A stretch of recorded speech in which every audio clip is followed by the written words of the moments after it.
बिस्मिल्लाहिर्रहमानिर्रहीम। अस्सलाम वालेकुम। प्यारे बच्चों, कैसे हैं आप सब लोग? मुझे उम्मीद है कि आप सब लोग ठीक होंगे। हम अपनी उर्दू की किताब जो है वो उसका सबक नंबर 1 पढ़ेंगे। आप लोग अपनी अपनी उर्दू की किताब जो है वो अपने सामने रख लीजिए और बुलंद ख़्वानी हम शुरू करेंगे। मिक़ात अव्वल है उर्दू अदब में और पहला सबक है इख़्लाक़ नबवी सल्लल्लाहु अलैहि वसल्लम।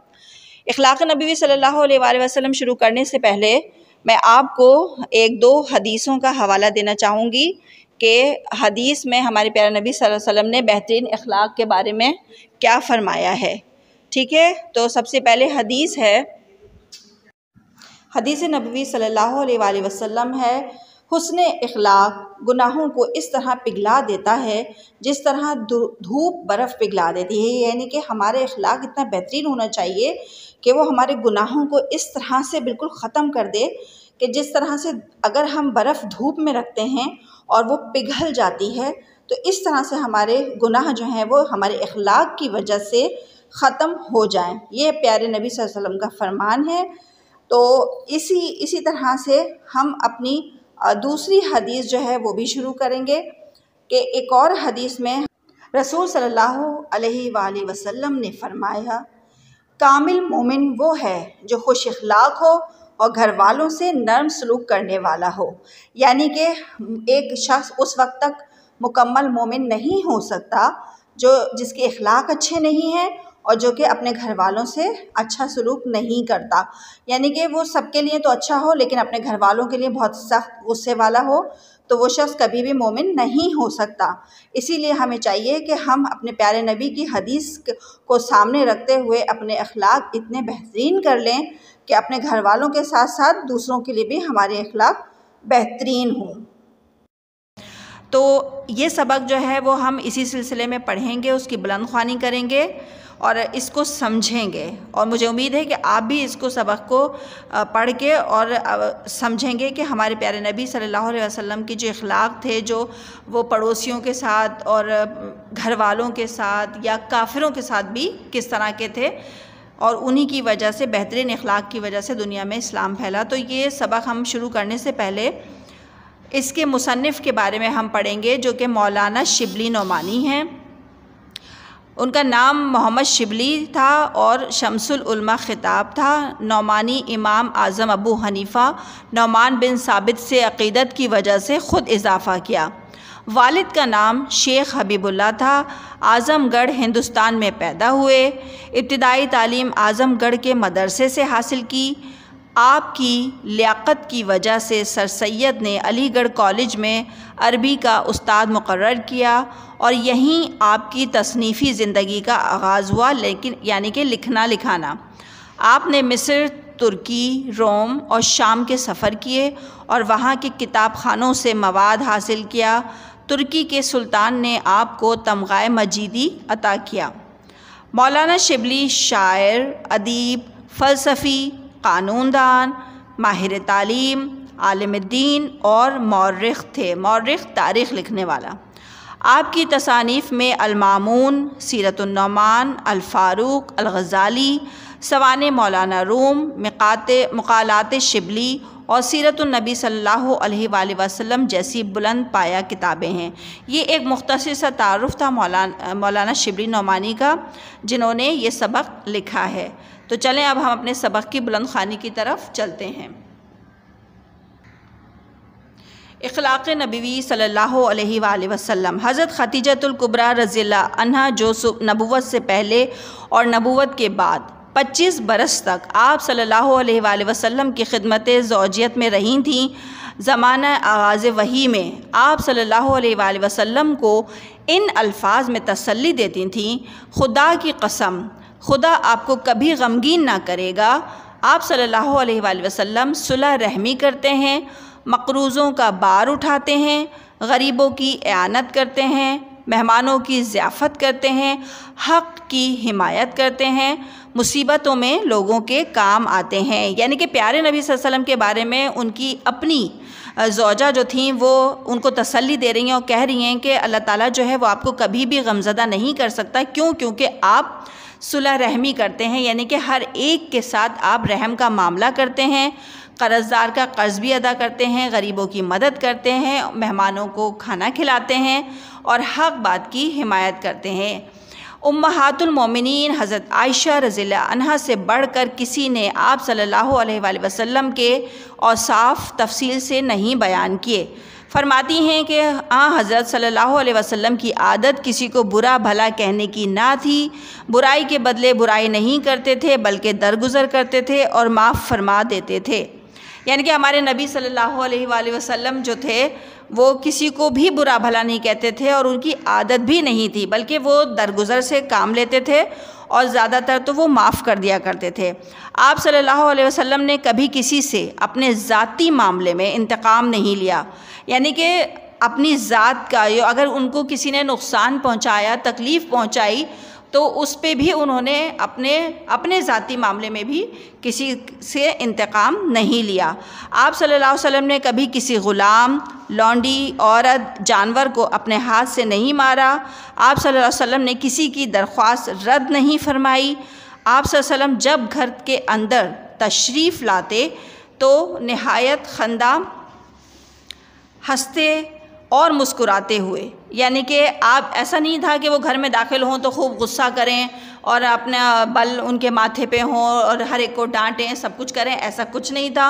जब वो घर के अंदर लाते तो हंसते मुस्कुराते हुए, दोस्तों में पाँव फैलाकर नहीं बैठते थे, यानी कि ये भी आदाब के ख़िलाफ़ है कि आप किसी मजलिस में बैठे हैं या 4 दोस्तों में बैठे हैं तो आप बड़े आराम से पाँव फैला के बैठ गए, नहीं, बल्कि हमारे नबी सल्लल्लाहु अलैहि वसल्लम पाँव फैलाकर भी नहीं बैठते थे। बातें ठहर ठहर कर इस तरह फरमाते कि कोई अगर याद भी रखना चाहता तो वो याद रख सकता था। हज़रत अली रज़ियल्लाहु अन्हा जो हज़रत सल्लल्लाहु अलैहि वसल्लम के तरबियत याफ्ता थे, यानी कि हमारे जो हज़रत अली थे तो उन्होंने तो तरबियत ही और परवरिश ही हमारे प्यारे नबी के ज़ेर साया की थी। वो आगाज़ नबूवत से आखिर तक कम से कम 23 बरस आप सल्लम की खिदमत अक़दस में रहे। एक दफ़ा हज़रत इमाम हुसैन रज़ियल्लाहु अन्हु ने उनसे आप सल्लम के अखलाक़ व आदात की निस्बत सवाल किया तो उन्होंने फ़रमाया कि आप खंदा जबी, नरम खू, मेहरबान तबीयत थे, सख्त मिजाज और तंग दिल ना थे, बुरा कलमा मुँह से कभी नहीं निकालते थे, ऐबजू और तंगीर न थे, यानी कि किसी की बुराई नहीं करते थे, किसी में ऐब नहीं निकालते थे और अपने नफ्स से 3 चीज़ें आप सल्लल्लाहु अलैहि वसल्लम ने बिल्कुल दूर कर दी थी। सबसे पहले बहस व मुबाहिसा, यानी कि हर बात में आज लोग जो हैं वो बहस करते हैं, लेकिन हमारे नबी जो थे उन्होंने अपने नफ्स से ये 3 चीज़ें बिल्कुल ही निकाल दी थी, दूर कर दी थी। सबसे पहला बहस व मुबाहिसा, दूसरा ज़रूरत से ज़्यादा बात करना और तीसरा जो बात मतलब कि ना हो उसमें पढ़ना, यानी कि ज़रूरत से ज़्यादा बात करना, यानी कि जितनी बात होती सिर्फ उतनी ही करते थे, मुख्तसर और फजूल गोई नहीं करते थे और जिस बात में मतलब ना हो उसमें बिल्कुल भी नहीं अपना वो पढ़ते थे। दूसरों के मुतालिक भी वो 3 बातों से परहेज़ करते थे। नंबर 1 किसी को बुरा नहीं कहते थे, नंबर 2 किसी की ऐबगिरी नहीं करते थे और नंबर 3 किसी के अंदरूनी हालात की टोह में नहीं रहते थे, यानी कि उनको ये नहीं था, तजस्सुस नहीं था, टोह नहीं थी और यही सब चीज़ें उन्होंने हमें भी मना की हैं और वही बातें करते थे जिनसे कोई मुफीद नतीजा निकलता था। यानी कि देखें, फ़ुज़ूल गोई तो वैसे भी इस्लाम में मना है कि फ़ुज़ूल गोई से बचो, यानी कि बात आप वही करें जिससे आपका कोई मस्बत नतीजा निकल सकता हो। कोई दूसरा बात करता तो जब तक वो बात ख़त्म नहीं कर लेता चुप सुना करते थे। ये भी एक आदाब गुफ्तगू है कि जब तक सामने वाला आपसे कोई बात कर रहा है तो आप पहले उसकी बात सुनिए, अगर वो बात अपनी मुकम्मल कर लेता है तो फिर आप अपनी बात उसका जवाब दीजिए। चुप सुना करते, दूसरों के मुंह से अपनी तारीफ़ सुनना पसंद नहीं करते थे, क्योंकि अपनी तारीफ़ सुनने से इंसान के अंदर तकब्बुर पैदा होता है। तो हमारे नबी कहते थे कि अपनी तारीफ़ वो नहीं सुनते थे। नहायत फ़याज़, नहायत रास्तगो, नहायत नरम तबा और नहायत खुश सोहबत थे। अगर कोई दफ़तन आप सल्लल्लाहु अलैहि वसल्लम को देखता तो मरूब हो जाता, लेकिन जैसे जैसे आशना होता जाता तो वो आप सल्लल्लाहु अलैहि वसल्लम से मोहब्बत करने लगता, यानी कि उनकी जो एक जैसे ही देखते आप शख्सियत देखते तो आप मरूब हो जाते लोग कि नहीं शायद ये कोई सख्त हैं या कुछ हैं, लेकिन जैसे जैसे वो आपसे मिलता रहता और आपसे शनासा होता तो वो आपसे मोहब्बत करने लगता था। हिंद बिन अबी हाला रज़ी अल्लाह अन्हा, जो कि गोया हुज़ूर सल्लल्लाहु अलैहि वसल्लम के आगोश परवरदा थे, इनकी गोद में परवरिश पाई थी, वो बयान करते हैं कि आप सल्लल्लाहु अलैहि वसल्लम नरम खू थे, सख्त मिजाज न थे, किसी की तौहीन रवा न रखते थे, छोटी छोटी बातों पर इजहार तशक्कुर फरमाते थे और खाना जिस किस्म का सामने आता तनावुल फरमाते उसको बुरा भला ना कहते, यानी कि खाना जैसा भी पका हुआ आता तो कभी उसमें बुराई नहीं निकालते थे और हमेशा उसको खामोशी से खा लिया करते थे और किसी की तौहीन नहीं करते थे। अब आ जाएं सफ़ा नंबर 12 पे। जरीर बिन अब्दुल्ला रज़ियल्लाहु अन्हा एक सहाबी हैं जिनको देखकर आप सल्लल्लाहु अलैहि वसल्लम मोहब्बत से मुस्कुरा दिया करते थे। उनका बयान है कि कभी ऐसा ना हुआ कि मैं खिदमत अक़दस में हाज़िर हुआ हूँ और आप सल्लल्लाहु अलैहि वसल्लम ने मुस्कुरा ना दिया हो, यानी कि वो जब भी उनको देखते थे तो वो मोहब्बत से मुस्कुरा दिया करते थे। आपको पता है मुस्कुराना भी एक सदक़ा जारिया होता है कि आप किसी को देख के मुस्कुराएँ, गुस्से से ना देखें। आप सल्लल्लाहु अलैहि वसल्लम का चेहरा हंसता था, वक़ार व मतानत से गुफ्तगू फरमाते थे, किसी की खातिर शिकनी नहीं करते थे। मामूल ये था कि किसी से मिलने के वक्त हमेशा पहले ख़ुद सलाम मुसाफ़ा करते। कोई शख्स झुक कर आप सल्लल्लाहु अलैहि वसल्लम के कान में अगर कोई बात कह रहा था तो उस वक्त तक उसकी तरफ से रुख ना फेरते जब तक वो ख़ुद मुँह ना हटा ले, यानी कि पूरी उसकी बात मुकम्मल सुनते थे। और मुसाफ़े में भी यही मामूल था, यानी कि अगर कोई किसी आपसे हाथ मिलाता तो जब तक वो आपका हाथ ना छोड़ दे आप उसका हाथ नहीं छोड़ते थे। मजलिस में बैठते तो आप सल्लल्लाहु अलैहि वसल्लम के ज़ानों हम नशीनों से आगे निकले ना होते, यानी कि अगर आप मजलिस में बैठे हुए तो आपके जो पैर हैं वो आपकी पेट से मिले हुए होने चाहिए और वो आगे नहीं निकले हुए होते थे। एक दफ़ा आप सल्लल्लाहु अलैहि वसल्लम साद बिन इबादा रज़ियल्लाहु अन्हा से मिलने गए। जब वापस आने लगे तो उन्होंने अपने साहबजादे कैस रज़ियल्लाहु अन्हा को साथ कर दिया कि वो हुज़ूर सल्लल्लाहु अलैहि वसल्लम के हम रकाब हो जाएं। जब वो हुज़ूर सल्लल्लाहु अलैहि वसल्लम ने उनसे कैस रज़ियल्लाहु अन्हा से कहा कि तुम भी मेरे ऊँट पर सवार हो जाओ, तो उन्होंने बेअदबी के लिहाज से तामुल किया, यानी कि उन्होंने सोचा कि अगर मैं प्यारे नबी के साथ बैठ जाऊंगा तो ये बेअदबी में शुमार हो जाएगा। तो आप सल्लल्लाहु अलैहि वसल्लम ने फरमाया कि या तो तुम सवार हो जाओ या फिर घर वापस चले जाओ। तो उन्होंने अदब में उनके साथ नहीं बैठे बल्कि वो वापस चले गए। एक दफ़ा नजाशी के यहाँ से सिफारिश आई, सिफारत आई। आप सल्लल्लाहु अलैहि वसल्लम ने उनको अपने यहाँ मेहमान रखा और ख़ुद बनफ्से नफीस मेहमानदारी के तमाम काम अंजाम दिए, यानी कि जब मेहमान आते थे तो बहुत ज़्यादा खुशी का इजहार करते थे और ख़ुद तमाम काम उनके सर अंजाम देते थे। सहाबा रज़ियल्लाहु अन्हु ने कहा कि हम ये खिदमत अंजाम देंगे। इरशाद हुआ कि इन लोगों ने मेरे दोस्तों की खिदमत गुजारी की है, इसलिए मैं ख़ुद इनकी खिदमत गुजारी करना चाहता हूँ। यानी कि प्यारे नबी सल्लल्लाहु अलैहि वसल्लम कहते थे कि क्योंकि इन्होंने मेरे दोस्तों की खिदमत की है तो मैं जो हूँ इनकी खिदमत ख़ुद करना चाहता हूँ। उद्बान बिन मालिक रज़ियल्लाहु अन्हा जो असहाब बदर में थे, उनकी बिनाई में फ़र्क आ गया था, तो हुज़ूर सल्लल्लाहु अलैहि वसल्लम की खिदमत में हाज़िर हुए, दरख्वास्त की कि मैं अपने महल्ले की मस्जिद में नमाज़ पढ़ाता हूँ, लेकिन जब बारिश हो जाती है तो मस्जिद तक जाना मुश्किल हो जाता है, इसलिए अगर आप सल्लल्लाहु अलैहि वसल्लम मेरे घर में तशरीफ़ ला कर नमाज़ पढ़ लेते तो मैं इसी जगह को सजदागाह बना लेता। दूसरे दिन सुबह के वक्त आप सल्लल्लाहु अलैहि वसल्लम हज़रत अबू बकर रज़ियल्लाहु अन्हु को साथ लेकर उनके घर गए। दरवाज़े पर ठहरकर उज़न मांगा, यानी कि इजाज़त मांगी। अंदर से जवाब आया तो फिर घर में तशरीफ़ ले गए और दरियाफ़्त फरमाया कि कहाँ नमाज़ पढ़ूँ। जब उन्होंने जगह बता दी तो आप सल्लल्लाहु अलैहि वसल्लम ने तकबीर कहकर 2 रकत नमाज अदा की। अच्छा, ये इस पैराग्राफ में ये भी बताने की कोशिश की गई है कि अगर आप किसी के घर जाएं तो अंदर जाने से पहले इजाज़त मांगें। अगर आपको इजाज़त मिलती है तो आप अंदर जाइए और अगर आपको इजाज़त नहीं मिलती तो उसके बग़ैर, गुस्सा किए बग़ैर या बग़ैर कोई वो करे आप वापस हो जाएं, क्योंकि जाहिर सी बात है अगर कोई आपको इजाज़त दे रहा है घर के अंदर आने की तो ही आप जाइए, वरना मत जाइए। अबू शेब रज़ियल्लाहु अन्हा एक अंसारी थे, उनका ग़ुलाम बाज़ार में गोश्त की दुकान रखता था। एक दिन वो खिदमत अक़दस में हाज़िर हुए। आप सल्लल्लाहु अलैहि वसल्लम सहाबा रज़ियल्लाहु अन्हा के हल्क़े में तशरीफ़ फरमा थे और चेहरे से भूख का असर पैदा हुआ। अबू शेब ने जाकर ग़ुलाम से कहा कि 5 आदमियों का खाना तैयार करो। जब खाना तैयार हो चुका तो हुज़ूर सल्लल्लाहु अलैहि वसल्लम से दरख्वास्त की कि सहाबा के साथ कदम रंजा फरमाएँ। कुल 5 आदमी थे, राह में एक और शख्स भी साथ हो गया। तो हुजूर सल्लल्लाहु अलैहि वसल्लम ने अबू शेब से कहा कि ये शख्स बे कहे साथ हो लिया है, यानी कि इसको हमने दावत नहीं दी, ये बगैर कहे हमारे साथ आ गया है, अगर तुम इजाज़त दो तो ये भी साथ आ जाए, वरना इसको रुखसत कर दिया जाएगा। तो उन्होंने कहा कि आप इनको भी साथ ले आएँ, यानी कि बग़ैर इजाज़त किसी की दावत में जाना भी बेअदबी में शुमार होता है। तो हमें जो है किसी के घर जाएं या किसी की दावत में जाएं तो हम पहले उससे इजाज़त दें, ना कि हम बग़ैर इजाज़त दावत में शरीक होके और खा पी के आ जाएं। किसी शख्स की कोई बात नापसंद आती तो अक्सर उसी के सामने उसका तस्करा ना फरमाते। एक दफ़ा एक साहब अरब के दस्तूर के मुताबिक ज़ाफ़रान लगाकर खिदमत में हाज़िर हुए तो आप सल्लल्लाहु अलैहि वसल्लम ने कुछ ना फरमाया। जब वो उठकर चले गए तो लोगों से कहा कि इनसे कह देना कि ये रंग धो डालें, यानी कि आप सल्लल्लाहु अलैहि वसल्लम को अगर वो बात पसंद भी नहीं आई तो आपने उनके मुंह पर या उनके बिल्कुल सामने उनसे ये बात नहीं कही कि उन्हें बुरा ना लग जाए। उसके बाद एक दफ़ा एक शख्स ने बारियाबी की इजाज़त चाही। आप सल्लल्लाहु अलैहि वसल्लम फरमाया, अच्छा आने दो। वो अपने कबीले का अच्छा आदमी नहीं था, लेकिन जब वो खिदमत अक़दस में हाज़िर हुआ तो नहायत नरमी से उसके साथ गुफ्तगू फरमाई।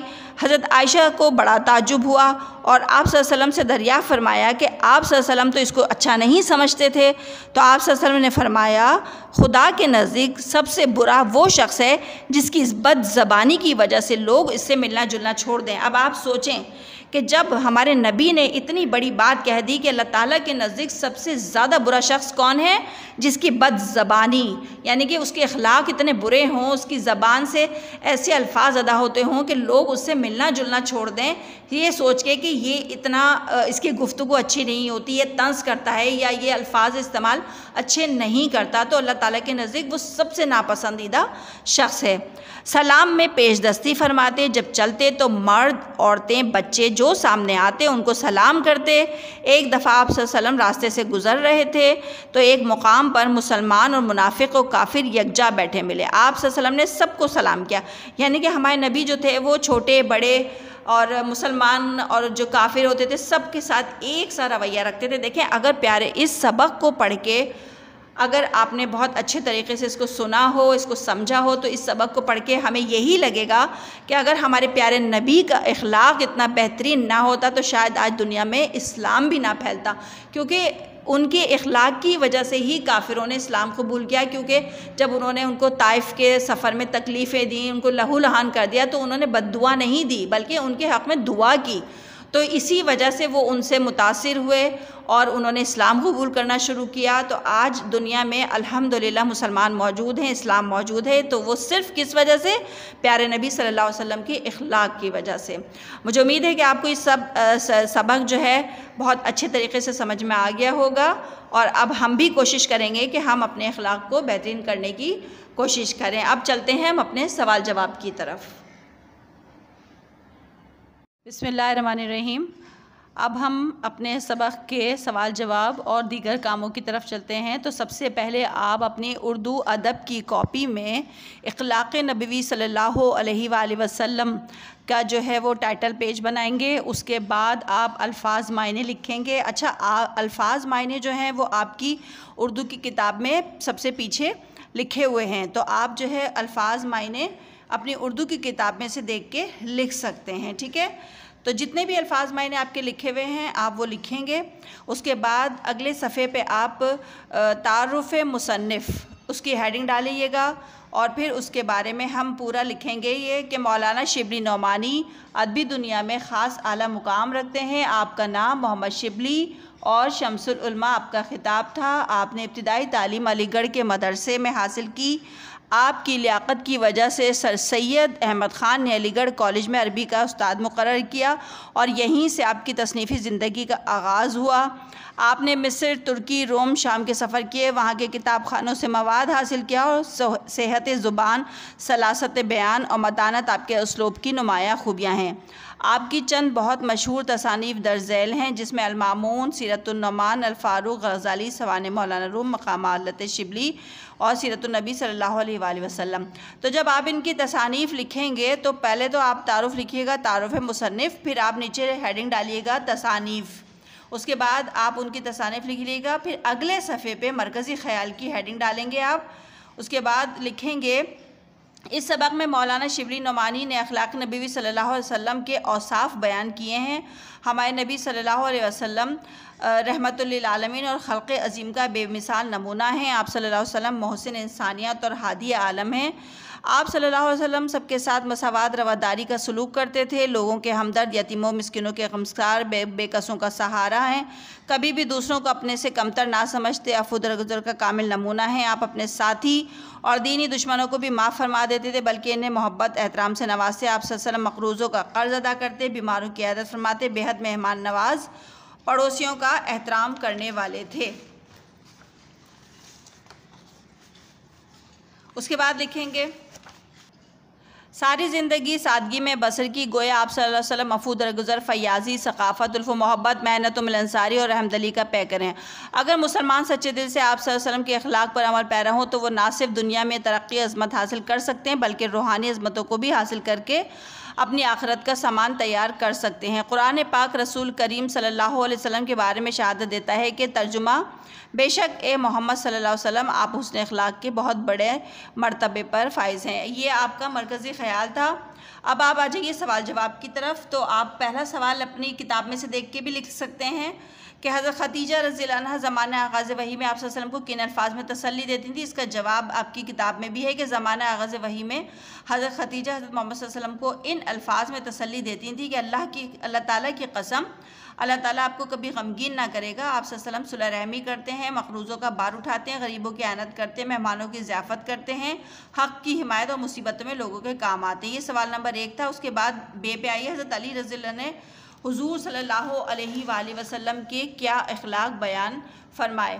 तो इस पे आप जवाब लिखिएगा। हज़रत अली रज़ियल्लाहु अन्हु ने हुज़ूर सल्लल्लाहु अलैहि वसल्लम की अखलाक व आदत की निस्बत फरमाया कि आप खंदा जबीन, नरम खूब, मेहरबान तबा थे, सख्त मिजाज, तंग दिल ना थे, बहस व मुबाहिसा, ज़रूरत से ज़्यादा बात करना, जो बात मतलब की ना हो उसमें पढ़ना, दूसरों के मुतालिक बातों से 3 बातों से परहेज़ करते थे, किसी को बुरा नहीं कहते थे, किसी की ऐबगिरी नहीं करते थे और वही बातें करते थे जिससे मुफीद नतीजा निकल सकता था। कोई दूसरा बात करता तो जब तक वो ख़त्म ना कर लेता चुप सुना करते, किसी के अंदरूनी मामलात की टोह में नहीं रहते थे, दूसरों के मुँह पर अपनी तारीफ़ सुनना पसंद नहीं करते थे, नहायत फ़याज़, राज़गो, नहायत नरम तबा, नहायत खुश सोबत थे। अगर कोई दफ़तन आप सल्लल्लाहु अलैहि वसल्लम को देखता मरूब हो जाता, लेकिन जैसे जैसे आशना होता जाता आप सल्लल्लाहु अलैहि वसल्लम से मोहब्बत करने लगता। ये सवाल नंबर 2 का जवाब था। अब सवाल नंबर 3 पे आइए कि आप सल्लल्लाहु अलैहि वसल्लम जरीर बिन अब्दुल्ला को देखकर क्या करते थे। इसका जवाब लिखिएगा। जरीर बिन अब्दुल्ला रज़ियल्लाहु अन्हु एक सहाबी हैं जिनको देखकर आप सल्लल्लाहु अलैहि वसल्लम मोहब्बत से मुस्कुरा दिया करते थे। उनका बयान है कि कभी ऐसा ना हुआ कि मैं खिदमत अक़दस में हाजिर हुआ और आप सल्लल्लाहु अलैहि वसल्लम ने मुस्कुरा ना दिया। उसके बाद सवाल नंबर 4 है कि आप सल्लल्लाहु अलैहि वसल्लम के अखलाक के बारे में हिंद बिन अबी हाला रज़ियल्लाहु अन्हा क्या फरमाते हैं। जवाब लिखिएगा कि हिंद बिन अबी हाला रज़ियल्लाहु अन्हा जिनकी परवरिश हुज़ूर सल्लल्लाहु अलैहि वसल्लम ने खुद फरमाई थी, वो बयान करते हैं कि आप सल्लल्लाहु अलैहि वसल्लम नरम खुद सख्त मिजाज न थे, किसी की तौहीन रवा न रखते थे, छोटी छोटी बातों पर इज़हार तशक्कुर फरमाते थे, खाना जिस किस्म का सामने आता तनावुल फरमाते, उसको बुरा भला ना कहते। उसके बाद है सवाल नंबर 6 कि हज़रत उतबान बिन मालिक रज़ियल्लाहु अन्हु हुज़ूर सल्लल्लाहु अलैहि वसल्लम से क्या दरख्वास्त की। जवाब लिखिएगा कि हज़रत उतबान बिन मालिक रज़ियल्लाहु अन्हु जो असहाबे बदर में से थे, उनकी बिनाई में फ़र्क आ गया था।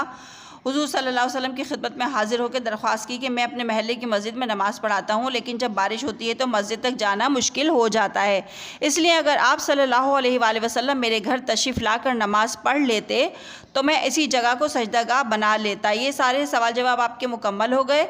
अब आप अगले सफ़े पे लिखिएगा कि दुरुस्त जवाब पे सही का निशान लगाइए। ये आप अपनी किताब से भी देख के कर सकते हैं कि हज़रत खदीजा तुल कुबरा रज़ियल्लाहु अन्हा आप सल्लल्लाहु अलैहि वसल्लम की ज़ौजियत में रहीं कितने साल, 15 बरस, 20 बरस, 25 बरस या 30 बरस।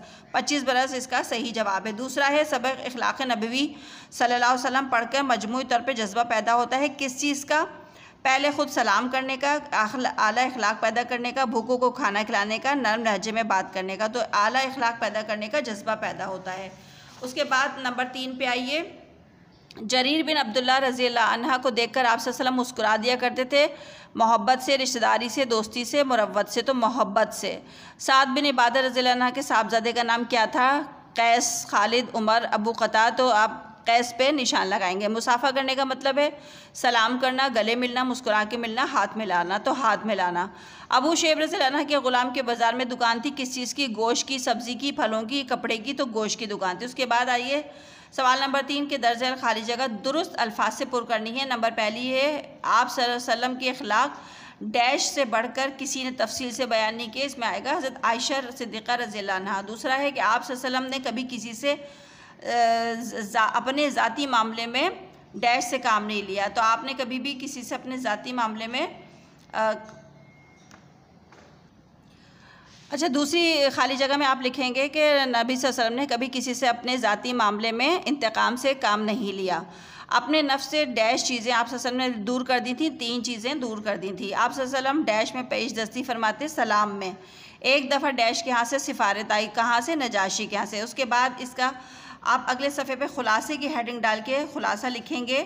सबसे पहले हम एक शेर लिखेंगे कि वो शम्मा उजाला जिसने किया 40 बरस तक गारों में, एक रोज़ चमकने वाली थी इस दुनिया के दरबारों में। ये शेर है। पहली लाइन आप लिख के फिर ये दूसरी लाइन लिखिएगा। उसके बाद शुरू कीजिएगा कि सबक इखलाक़ नबवी सल्लल्लाहु अलैहि वसल्लम मौलाना शिबली नोमानी की तख्लीक़ है। हज़रत खदीजतुल कुबरा रज़ियल्लाहु अन्हा जो नबूवत से पहले, नबूवत के बाद 25 बरस तक आप सल्लम की खिदमत में हाजिर रहीं। ज़माना आगाज़ वही में आप सल्लम को इन अल्फाज में तसल्ली देती थीं, खुदा की कसम अल्लाह ताला आपको कभी गमगीन ना करेगा। आप सल्लम सुलह रहमी करते हैं, मखरूज़ों का कर्ज़ अदा करते हैं, गरीबों की आनत करते हैं, मेहमानों की ज़ियाफ़त करते हैं, हक़ की हिमायत करते हैं, मुसीबत में लोगों के काम आते हैं। उम्महातुल मोमिनीन हज़रत आयशा फरमाती हैं कि हुज़ूर सल्लल्लाहु अलैहि वसल्लम की आदत किसी को बुरा भला कहने की ना थी। बुराई के बदले बुराई नहीं करते थे, बल्कि दरगुजर करते थे, माफ़ कर देते थे। एक दफ़ा हज़रत अली रज़ियल्लाहु अन्हु ने हज़रत इमाम हुसैन रज़ियल्लाहु अन्हु से हुज़ूर सल्लल्लाहु अलैहि वसल्लम के अखलाक़ व आदत के बारे में फ़रमाया है कि आप खंदर जबी, नरम खो, मेहरबान तबा थे, सख्त मिजाज, तंग दिल ना थे। अपने नफ्स से 3 चीज़ें आप सल्लल्लाहु अलैहि वसल्लम ने बिल्कुल दूर कर दी थी। बहस व मुबाहिसा, ज़रूरत से ज़्यादा बात करना, और जो बात मतलब की ना हो उसमें पढ़ना। दूसरों के मुतालिक 3 चीज़ों से परहेज़ करते थे, किसी को बुरा भला नहीं कहते थे, किसी की ऐबगिरी नहीं करते थे, और किसी के अंदरूनी हालात की टोह में नहीं रहते थे। वही बातें करते थे जिनसे कोई मुफीद नतीजा निकल सकता था। कोई दूसरा बात करता तो जब तक वो बात ना कर लेता चुप सुना करते। दूसरों के मुंह से अपनी तारीफ़ सुनना पसंद नहीं करते थे। नहायत फ़याज़, नहायत राजबाज, नहायत नरम तबा, नहायत खुश सोबत थे। अगर कोई दफ़तन आप सल्लल्लाहु अलैहि वसल्लम को देखता तो मरूब हो जाता। जैसे जैसे आशना हो जाता आप सल्लल्लाहु अलैहि वसल्लम से मोहब्बत करने लगता। एक दफ़ा नजाशी के यहाँ से सिफारत आई, आप सल्लल्लाहु अलैहि वसल्लम ने इसको अपने यहाँ मेहमान रखा, ख़ुद बनफ़्स नफीस मेहमानदारी के तमाम काम अंजाम दिया। आप सल्लल्लाहु अलैहि वसल्लम सलाम में पेशदस्ती फरमाते, जब चलते तो मर्द औरतें बच्चे जो सामने आते उन्हें सलाम करते। एक मकाम पर मुसलमान और मुनाफिक काफ़ी यकजा बैठे थे, आपने सबको सलाम किया। आप सल्लल्लाहु अलैहि वसल्लम पर जितना भी लिखा जाए कम आएगी का एहसास होता है। बाद अज़ खुदा बज़ तो ये किस्सा मुख्तसर, यानी कि ये जो हमारा खुलासा था ये यहाँ पे मुकम्मल होता है। उसके बाद आप सवाल नंबर 5 है दुरुस्त बयान पे सही निशान लगाइए। सब आपको तमाम काम अपनी उर्दू अदब की कॉपी में करना है। पहला है कि आप सल्लल्लाहु अलैहि वसल्लम दोस्तों में पाँव फैलाकर नहीं बैठते थे, ये सही है।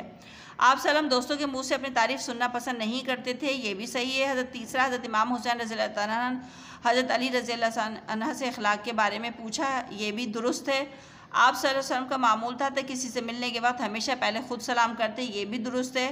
आखिर में है कि एक साहब खुशबू लगाकर हुज़ूर सल्लल्लाहु अलैहि वसल्लम की खिदमत में हाजिर हुए, तो ये गलत है कि हुज़ूर सल्लल्लाहु अलैहि वसल्लम को खुशबू पसंद नहीं थी।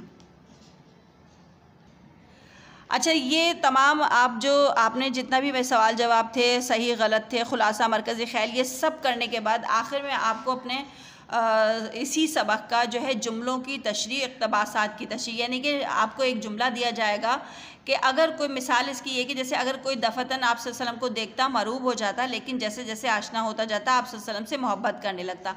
ये जुमला आपको एक इस तरह से लिख कर दे दिया है। उसके बाद उसका आप हेडिंग डालेंगे। सबसे पहले आप लिखेंगे अपनी कॉपी पे हेडिंग जुमलों की तशरीह। जुमला नंबर 1 हेडिंग डालेंगे, जुमला लिखेंगे। उसके बाद नीचे हेडिंग डालेंगे हवाले सबक। उसके बाद हवाले सबक में आप क्या लिखेंगे कि ये जुमला सबक इखलाक़ नबी सल्लल्लाहु अलैहि वसल्लम से लिया गया है, इसके मुसन्निफ़ मौलाना शिबली नोमानी है। फिर हवाले मुसन्निफ़, यानी कि ये मुसन्निफ़ के बारे में 2 लाइनें लिखनी है आपने। ये जो जितना भी लिखा हुआ है यहाँ से यहाँ 4 लाइनें, ये आप अपनी कॉपी में देख के लिख लीजिएगा। उसके बाद तशरीह की हेडिंग डालिएगा और फिर इस जुमले की तशरीह जो है वो की गई है, जो कि आपको अपनी कॉपी में करनी है। इसी तरह से जुमला नंबर 2, इसी तरह से जुमला नंबर 2 है कि आप सल्लल्लाहु अलैहि वसल्लम का चेहरा हंसता था, वक़ार व मतानत से गुफ्तगू फरमाते और किसी की खातिर शिकनी नहीं करते थे। अब क्योंकि हमने जुमला नंबर 1 में हवाला सबक हवाले मुसन्निफ़ लिख दिया है, तो आपको जुमला नंबर 2 में लिखने की ज़रूरत नहीं है, आपको डायरेक्ट तशरीह की हेडिंग डालनी है। तो जुमला नंबर 2 में जो है वो सिर्फ जुमला लिखिएगा और तशरीह की हेडिंग डाल के इसकी तशरीह कर दीजिएगा। इसकी तशरीह थोड़ी सी बड़ी है तो आप इसको लिख के फिर उसके बाद जुमला नंबर 3 में भी इसी तरह आप करेंगे कि पूरा जुमला लिखेंगे कि उम्महातुल मोमिनीन में हज़रत आयशा रज़ियल्लाहु अन्हा से बढ़कर किसी ने आप सल्लल्लाहु अलैहि वसल्लम के औसाफ तफसील से बयान नहीं किए। जब आप ये जुमला लिख देंगे तो फिर उसके बाद आपको हवाला सबक हवाले मुसन्निफ़ लिखने की ज़रूरत नहीं है, ये हमारे जुमला नंबर 1 में लिखा हुआ है और वही तीनों में लिखा जाएगा। उसके बाद इसकी भी हेडिंग डालिएगा तशरीह की और इसकी तशरीह पूरी कर दीजिएगा। ये तो आपके 3 जुमले थे जिनकी तशरीह आपने की। अब हम चलते हैं इक़्तिबास की तरफ। इक़्तिबास जो है वो थोड़ा सा पैराग्राफ की सूरत में बड़ा होता है, ठीक है। तो आपको हेडिंग डालनी होगी इक़्तिबासात की तशरीह। इक़्तिबास का मतलब ये होता है कि आपको एक पैराग्राफ दे दिया है 4 से 5 लाइन का, उसमें आपको इसकी तशरीह करनी होगी। तो पहला इक़्तिबास है कि आप सल्लल्लाहु अलैहि वसल्लम ने कभी किसी से अपनी ज़ाती मामले में इंतकाम नहीं लिया। क्योंकि पैराग्राफ बड़ा है तो आप उसको बीच में डैश डैश डाल के और आखिर की लाइन लिखेंगे कि बातें ठहर ठहर कर इस तरह फरमाते कि कोई याद रखना चाहे तो रख ले। ये पूरा एक पैराग्राफ आ गया 6, 7, 8 लाइन का। उसमें भी आपको हवाला सबक और हवाले मुसन्निफ़ नहीं लिखना है क्योंकि आपने एक दफ़ा लिख लिया। लेकिन अगर आपके इम्तिहान में या मंथली टेस्ट में आएगा तो आपको लिखना होगा। उसके बाद उसकी तशरीह करेंगे आप इसी तरह हेडिंग डाल के। फिर इक़्तिबास नंबर 2 कि एक दफ़ा नजाशी के यहाँ से सिफारत आई, फिर कॉमा डाल के डैश डैश डैश, इसलिए मैं ख़ुद इनकी खिदमत गुजारी करना चाहता हूँ। यानी कि पैराग्राफ यहाँ से शुरू होगा और यहाँ पे ख़त्म होगा। फिर इसी तरह हवाला सबक हवाला मुसन्निफ़ नहीं लिखिएगा और उसके बाद उसकी तशरीह कर दीजिएगा। तशरीह ये रही, तो आपने हेडिंग डाल के इस तरह से ये काम करना है और यहाँ पे ये आपका चैप्टर अब ख़त्म हो जाएगा, ठीक है। तो फिर ये सारा काम आपको अपनी उर्दू की कॉपी में करना है, अदब की, और बहुत सफाई से, बिल्कुल कोई गलती नहीं कीजिएगा। इसका जो है आपको इंडेक्स भी बनाना है, हेडिंग भी डालनी है, सब प्रॉपर काम करके और आपको भेजना है। तो इंशाल्लाह अब हम आपको दूसरे सबक के साथ काम करवाएंगे। आप जब तक ये पूरा अपना काम मुकम्मल कर लीजिए। अल्लाह हाफ़िज़।